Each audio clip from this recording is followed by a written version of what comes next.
Hey, yo, what are the Cincinnati Bengals doing? I'm very confused.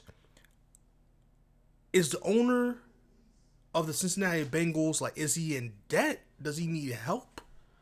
Does he need the league to intervene? What's happening? Obviously, I'm joking because he paid T. Higgins and Jamar Chase a shit ton of money. With that being said, they have one of the best pass rushers in the game feeling betrayed that he not getting paid, so he's now reporting to camp. Then you have a rookie who's now reporting camp because they can get his contract straight away. The Bengals have avoided being one of the worst franchises in the league for the past couple of seasons solely because of Jamar Chase and Joe Burrow. Do not get it twisted. Even when their defense was literally couldn't stop a cold last season, they almost made the playoffs off the strength of the offense alone, which is insane. They went toe to toe with the Baltimore. Granted, the Baltimore Ravens had arguably the second worst defense, if not the first worst defense, over the Bengals at the time of which they played. But man, offensive loan for the Bengals really had to make a. They put Joe Burrow MVP talks. That's how crazy last season was offensively for the Bengals. And maybe they saw that and was like, okay, we don't need defense after all, but you do. And you need to treat your players as humans, and you need to get these contracts. These things need to be figured out. You can't stop being cheap, bro. Whatever money, your resources, whoever you got, whatever you got to do it. There's zero reason why a rookie should not be signed and in minicamp right now. It's June.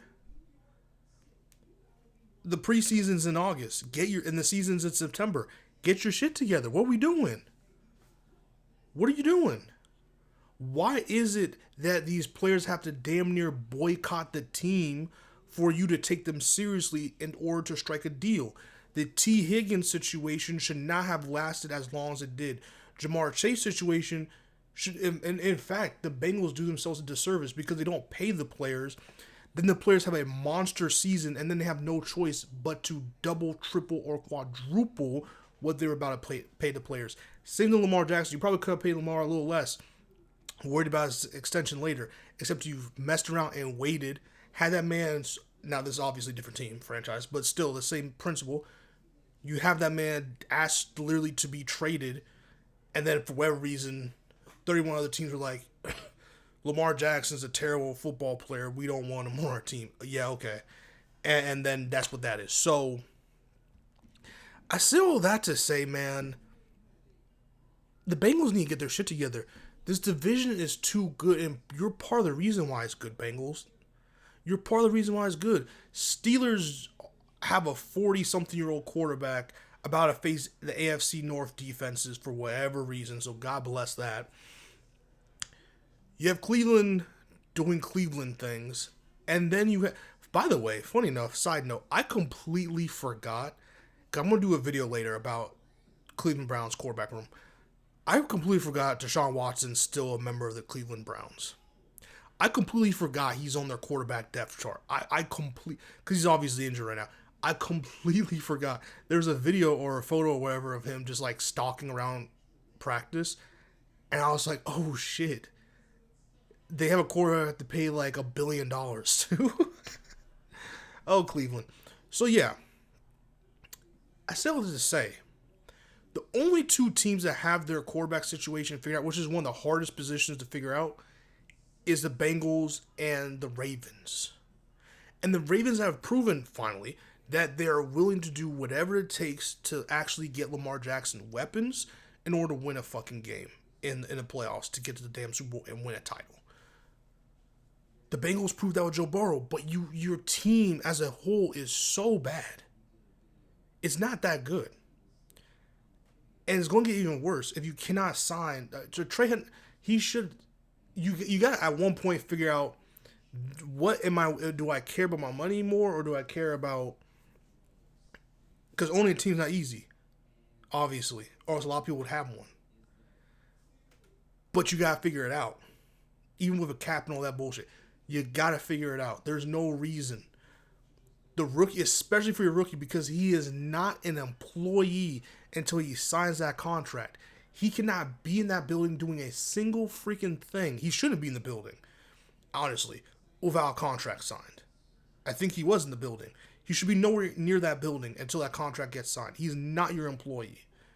He's not contractually obligated to do a single thing yet because he has not signed that dotted line. And he is pressed. He looks pissed off and pressed. I don't know if there's ever been a situation in which a rookie has not signed a contract going into the NFL season. I don't know what happens. Because again, you're not an employee of the NFL. So, or you get drafted. Like, I really don't know how this works. Because people forget, after you get drafted, you have to sign a contract.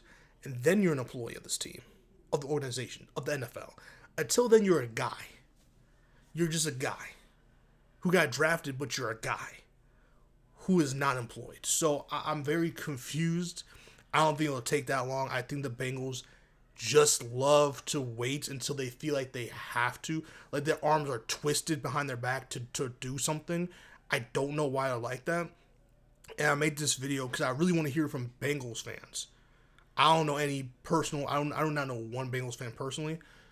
So Bengals fans, please enlighten me of how you feel about this situation, and tell me how you feel about your team going into this season. Because again, I think Joe Burrow's going to do Joe Burrow things as long as he can stay upright and be healthy. I think he's going to do his thing. I forgot last season's memory does not serve me. I forgot how bad or good the offensive line was for the Bengals last season. So yeah, let me know about your team. But yeah, I don't understand this. This is a really not complex, but it's a really concerning thing here, and I just don't understand why the AFC North has to create drama. I love it. It gives me a chance to make videos. I thought about making an Aaron Rodgers video. I think I'll just wait till the first time that Steelers play Ravens and make a video about that. I don't really know. I will make a Browns video though, because I do think the Browns have to make a quarterback decision sooner than they may think. See you on the next one. Peace.